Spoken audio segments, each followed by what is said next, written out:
আজান পশ্চিম দিকে না দিয়ে পূর্ব দিকে দিয়েছে, তার মানে আজান হয়নি। অর্থাৎ ইসলামী শরিয়াতের মূল পরিভাষাকে তারা তুলে এনেছে এবং আজান হয়েছে কিনা প্রশ্ন বিদ্ধ হয়েছে, মত বিমত তৈরি হয়েছে।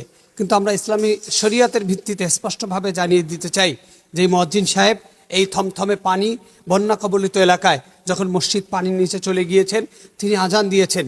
সে আজানটা আমাদের চোখে এক অনন্য উদাহরণ সৃষ্টি করেছে। তিনি যেই দিকে ফিরেই আজান দিয়েন না কেন, সেই আজানটা ইসলামী শরিয়াতের পরিভাষায় সহি হয়েছে। আপনাদেরকে জেনে রাখা উচিত, পশ্চিম দিকে ফিরে আজান দেওয়া অর্থাৎ কেবলার দিকে ফিরে আজান দেওয়া এটি হলো সুন্নত। কেউ যদি কেবলার দিকে ফিরে আজান না দেয়, অন্য কোনো দিকে আজান দেয়, এই যে মানুষকে আহ্বান করে, এই আহ্বান করাটাই হচ্ছে সহি, অর্থাৎ তার আজান হয়ে যাবে কিন্তু সুন্নাতের খেলাফ হবে। আমি উদাহরণ দিতে গিয়ে আপনাদেরকে এটা বোঝাতে চাই, আমরা যখন মুয়াজ্জিন সাহেব বা আমরা আজান দিই, তখন আজানের সময় আমরা বলি হাইয়া আলাস সালাহ। এই হাইয়া আলাস সালাহ বলতে গিয়ে আমরা কিন্তু ডান দিকে হালকা করে আমাদের কাঁধটা ঘুরিয়ে দিই। আবার হাইয়া আলাল ফালাহ যখন বলি, তখন হালকা করে আমরা আমাদের বাম দিকে কাঁধটা ঘুরিয়ে দিই। এই ডান দিকে বাম দিকে এই কাঁধটা ঘুরিয়ে দেওয়া এটি সুন্নত। কেউ যদি আজানের মধ্যে ডাইনে কিংবা বামে কাঁধ না ঘোরায়, তাহলে তার কিন্তু আজান নষ্ট হয়ে যাবে না, অর্থাৎ আজান সহি হবে, শুধু সুন্নাতের খেলাফ হবে।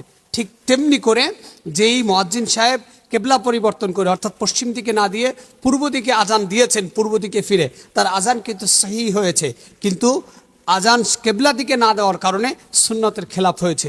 এখন এটা নিয়ে বিতর্ক না করে আপনার মাইন্ডকে এই প্রশ্ন করুন, বন্যা কবলিত এলাকা যখন সবাই দিশেহারা, পানির সমাগমে, ঠিক তখনই মুয়াজ্জিন সাহেব তার দায়িত্বের কথা ভুলে যাননি এবং স্রষ্টার কাছে আত্মসমর্পণের কথা মনে করিয়ে দিতেই তিনি আল্লাহ সুবহানাহু ওয়া তাআলার শ্রেষ্ঠ বিধান, এক শ্রেষ্ঠ স্তম্ভ নামাজের জন্য মানুষকে আহ্বান করেছেন, ডেকেছেন।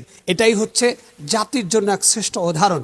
সেই উদাহরণকে আমরা ক্যারি করে আগামীর বাংলাদেশকে সুন্দর আর শ্রেষ্ঠত্বের চাদরে আবদ্ধ করতে চাই। আমরা চাই স্রষ্টার কাছে সৃষ্টি হিসাবে সেজদায় লুটিয়ে পড়তে। আমরা চাই স্রষ্টার সাথে আমাদের এক অনন্য কানেকশন তৈরি করতে। স্রষ্টার প্রেমে, স্রষ্টার মায়াজালে আমরা নিজেদেরকে উপস্থাপন করতে চাই। আমরা চাই স্রষ্টার সেজদা আর স্রষ্টার সাথে আমাদের বিপদকালীন যে কোনো মুহূর্তেই এক সুন্দর সম্পর্ক তৈরি হোক। বিপদে পড়েই যেন আমরা আমাদের রবের কাছে আত্মসমর্পণ করতে পারি। আমরা অনেক ভাইকেও দেখেছি বন্যার সময় টিনের চালে বসে নামাজ আদায় করেছেন, অনেক ভাই দাঁড়িয়ে দাঁড়িয়ে নামাজ আদায় করেছেন, হাঁটুর সমান পানিতেও নামাজ আদায় করেছেন। এই যে নামাজের প্রতি তাদের এই ভালোবাসা, সেই ভালোবাসাই হোক আমাদের জন্য অনন্য উদাহরণ। আল্লাহ তাআলা আমাদেরকে নামাজের উপর ইস্তেকামাত, দ্বীনের উপর ইস্তেকামাত থাকার তৌফিক দান করুক। আমিন।